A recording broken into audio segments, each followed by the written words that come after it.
I have a voice now, and it needs to be heard. All I wanted to do as a kid was go to the Olympics.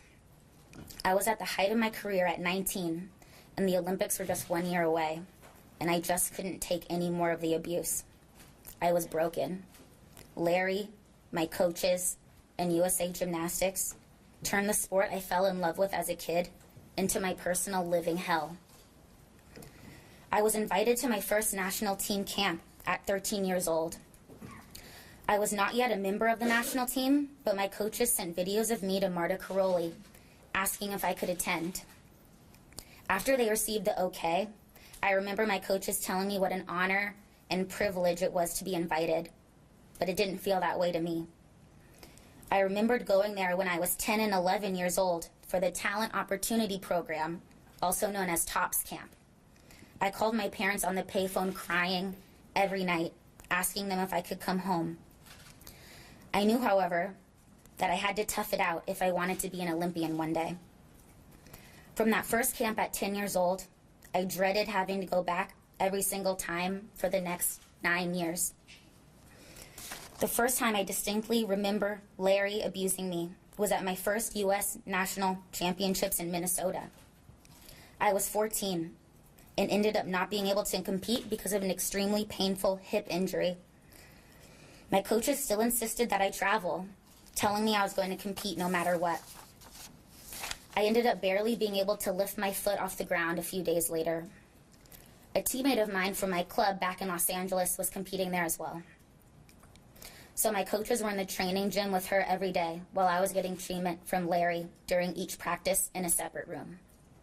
My injury was very close to my pelvic bone, so when Larry put his fingers in my vagina for the first time, I innocently thought it was some sort of internal treatment for that specific injury. Almost each and every time I received treatment from Larry from that moment on, he would molest me. This went on until I left the national team to compete for UCLA at 19 years old. The thing is, however, that was the only injury I ever had that was remotely close to my genital region. Yet, no matter what Larry was supposed to be treating on me over the years, usually my ankles or my knees, his fingers always seemed to find their way inside of me. Never once wearing gloves. There was a camp where I sprained and dislocated both ankles at the same time. Larry checked out my x-rays, saying I was fine. I was literally left crawling the rest of the camp or using a rolling office chair I found in the lounge to get around. He didn't even wrap my feet for the flight back home. When my doctor checked my x-rays, I had a fracture. I simply cannot even get myself to consider you as a real doctor. Your priority should have been my health, yet your priority was solely to molest me. People have asked me why I didn't tell anyone back then. There are many reasons. At the time, it hadn't quite registered to me that I was being molested. I still stay up now, racking my brain, wondering how I didn't know. I was so confused. Here's this man, who was supposed to be the most renowned doctor in the U.S. gymnastics community, who was also charismatic and one of the only nice adults I had in my life at the time. He would even give us candy or junk food, which is completely forbidden. I just couldn't comprehend that someone like him could do something so awful. On top of that, who was I going to tell? Certainly not my coaches, who I was afraid of. I also didn't tell my fellow teammates because the times he treated me at the ranch, besides when we were traveling and would get treatments in his room, it happened to be in the same room as all of them. A lounge where we would watch TV on a big couch and the treatment tables were behind it. I figured if he is doing this in front of my friends, it can't be that bad, right? Even the other trainer, Debbie Van Horn, who still now works for USA Gymnastics, would be in the room many of the times Larry abused me. If a trainer, a professional trainer, doesn't say anything about it, I should trust her. At least that's what I thought. In the midst of all these adults who I was scared of, Larry, you were the only one I trusted. In the end, you turned out to be the scariest monster of all. There's an eerie feeling as soon as you step foot onto the Caroli Ranch. It is completely removed from all civilization. In the case of an emergency, the closest hospital is so far away, you need to be helicoptered there. To get to the ranch, you must drive up a dirt road for what seems like an eternity, and the closest civilization is a high-security prison 30 miles away. On top of that, there is no cell service.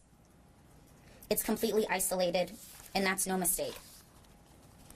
That is how the Carolis wanted it. We lived off the snacks that we had to sneak in our luggage. I eventually spiraled into a very intense and destructive eating disorder for 6 years.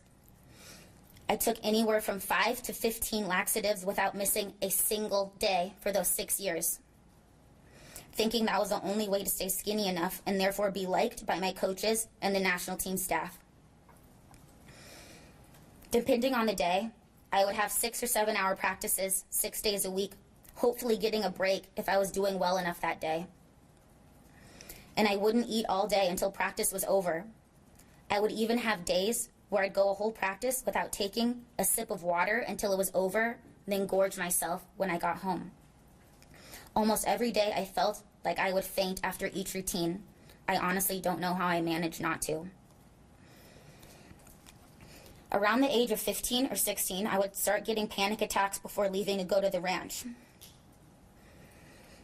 One time, I was so desperate not to go, I thought faking an injury bad enough was the only way out. I was taking a bath when I decided to push the bath mat aside, splash water on the tiles, get on the floor, and bang the back of my head against the tub hard enough to get a bump, so it seemed like I slipped. My parents immediately took me to the hospital because they thought I had a concussion. I was willing to physically hurt myself to get out of the abuse that I received at the ranch. When I attended the next camp, Marta Caroli approached me and said, "You know what? Kim's mescal fell out of the top bunk in the cabins here and she didn't miss practice the next day." She did not say another word to me for the rest of the camp. It makes me so sad to think about how desperate I was at that time. Feeling as if that was the only way I could ensure not having to go to camp.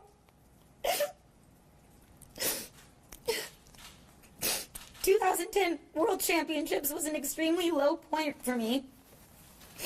I made 2 major errors in my floor routine, which cost us the gold medal.